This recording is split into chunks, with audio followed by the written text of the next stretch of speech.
ในสังไปไลหยาบขันเสอ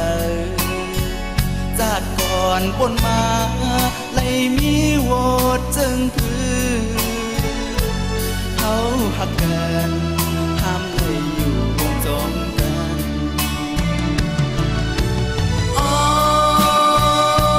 เนินจากไหนสู้ต้องมองเกินอยากนำป้อสิ่งเป็นหึง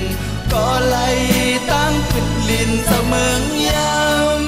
ำก็อย่าคือนางน้องเอ๋ยสู่เป็นเมหะกอนเปินใจซ้ำเป็นคนมาหักดีลำแต่เมื่อไล่โทเมื่อไล่หันหน้านางยาวเศร้าดีเลยในอกในใจเธอมีน้องอยู่ข้างซ้ำอังเป็นมาหักหยาเป็นก็สองคนนี้เจ้าของมองก็อยากเจอก็ยาว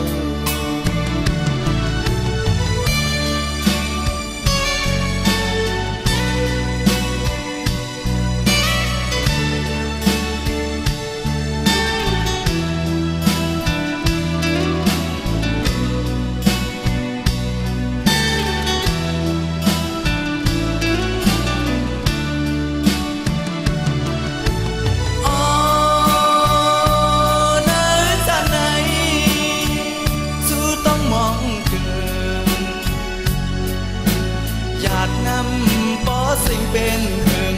ก็ไล่ตั้งขึ้นลินเสมองยำก็อย่าคือ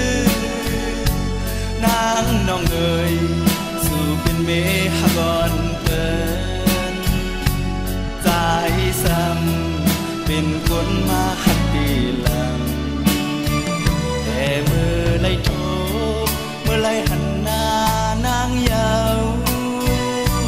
เศร้าดีเลยในอกในใจเธอมีน้องอยู่ข้างซ้ำอังเป็นมาหักหยาเป็นก็สองคนนี้เจ้าของ